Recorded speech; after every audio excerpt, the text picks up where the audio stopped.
Hey guys, how you doing? This is Manga, etc. Bringing you movie madness with this month's movie being Dragon Ball Z Resurrection of Frieza. Now, the plot of this movie is simple. There's no jaw-dropping plot twist or anything like that. All it is that some surviving members of Frieza's army, they have come to Earth, and using the Earth's Dragon Balls, they have resurrected Frieza. Frieza, now revived, has decided that he wants revenge on Goku for killing him in the past, and so he goes off to train for 4 months. He comes back as late as Frieza and just attempts to get his revenge once and for all. Oops, I mean he came back as Golden Frieza. The first thing that I want to talk about is how funny that this movie is. This movie is undeniably funny with so many LOL moments, and it really just had the whole screen and laughing at all times. If the person beside you wasn't laughing, then you was laughing. If you wasn't laughing, then the person behind you is laughing. Like I've been saying, it's just that this movie is so undeniably funny, and it is really hard to pick one particular moment as the funniest. But for me personally, Jacko the Galactic Patrolman, he had some of the most funniest moments within the movie, which include his interactions with just all the characters in general, and I just, even down to the way he fights, it was just really funny. But every single character within this movie had a funny moment at some point or another. Even Android 18. He's so cool. Do you know Android 18? I agree with you. You've got to be cool to be rocking that ringtone. Before I start talking about the fight, I just want to talk about the people who wasn't there, who didn't make it to the fight. And so, Tien, remind me again why Yamcha and Chaozu weren't there. I didn't bring Chaozu or Yamcha. These guys are too dangerous for them. Oh, okay, so you was worried about them. You didn't think they'd be able to handle the fight. Okay, fair enough. So why was Master Roshi here? So you're trying to tell me that Yamcha and Chaozu are now considered weaker than Master Roshi? Wow. And even if they ain't, I'm just so not impressed with the fact that they didn't even turn up when the Earth was in danger. So we also didn't have no Goten and Trunks, and this is simply because Bulma didn't want them involved in the fight. That's fair enough, I can understand that. That's the whole motherly protective instinct thing going on. But it was them who fought Super Buu, if I'm not mistaken.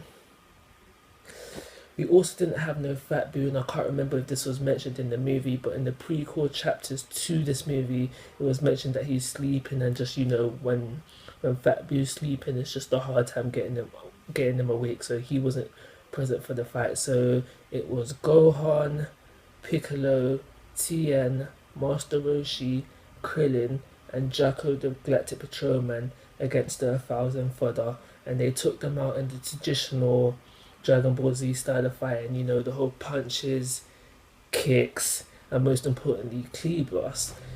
On the other hand, we did have Jacko as well. His fighting scenes were a bit different because he doesn't use ki. He has laser guns and he was just doing mad crazy stuff, but it was just nice to see him fighting, very entertaining.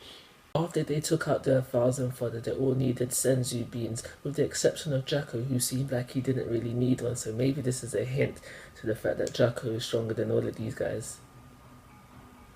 Maybe. But yeah, after that we roll on to the main event, which was Goku versus Frieza.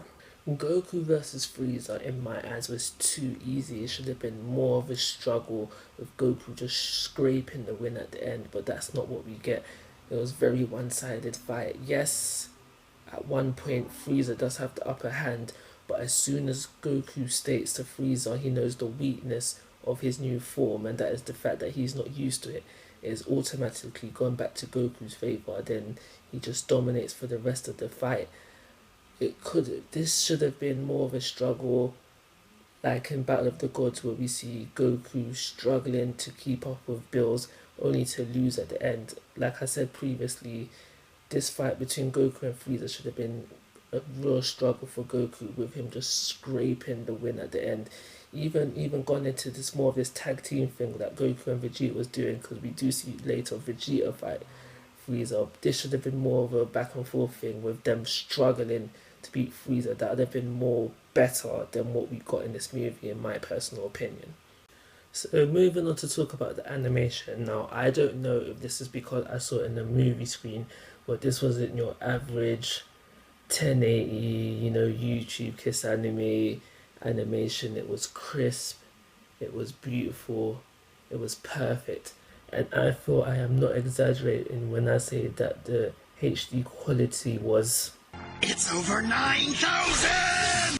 Vegeta, man, I was gonna say that. I'm just going to talk about two more things before I wrap this up. The first thing I'm going to talk about is that this movie, I do believe, has brought about a possible growth for Goku and Vegeta, and I'm going to explain now why. In the earlier stages of this movie, we see Goku and Vegeta both training with Whis, and Whis also does give them some advice that could help them to get stronger. Focusing on Goku right now, he tells Goku that he's overconfident, and we later see that this overconfidence brings about his near death within the movie. Also, during the fight with Frieza and Goku, we see Whis and Bills both say, and they agree upon, that if Goku and Vegeta fought together, they would have an easier time dealing with their opponents. And Goku does hear this, because we know at the end of the movie, Goku goes to Vegeta and he's like, yo, what do you think about what Wisp and Bill said? Should we team up in the future? And even though they both disagree on this fact, saying that they'd rather fight alone, we know that Goku has taken this upon board, so why not the other advice that Whis gave him earlier? He is more likely to do that because we all know that Goku is about getting stronger, using his own strength, and this is an opportunity for him to get stronger, so why wouldn't he take it? If he does take this advice and get stronger because of it, Vegeta is most likely to see that Goku's gotten stronger, and we all know that Vegeta does not like staying in Goku stronger, so therefore he will also possibly get stronger. So this is things that I think that will be explored in Super, and I think this will one of the purposes of this movie was to set it up so it can happen. The last thing that I want to talk about is Super Saiyan God Super Saiyan. Within the movie, we see both Goku and Vegeta transform into this new form, but how does it come about? I don't know. We don't get no info, no backstory, no nothing on how Super Saiyan became about. Within the movie itself, it's not even referred to as Super Saiyan God Super Saiyan. It's not given no title whatsoever. And this is something that I was expecting within the movie because it's the first time it's revealed, first time seen on screen, so I thought that we would have been told a little bit about it, and I do believe some time of the movie should have been spent on this fact. So to wrap this up, this movie was simple but effective with humour to boot, with little tweaks here and there. It could have been jaw-dropping and edge of the seat worthy, but I still do believe it is worth 3.5 stars. So like always guys, I'm asking for your thoughts and opinions. If you haven't already, please subscribe to my YouTube channel, and I'll see you next month for some more movie madness. But most importantly, take care, have a nice day.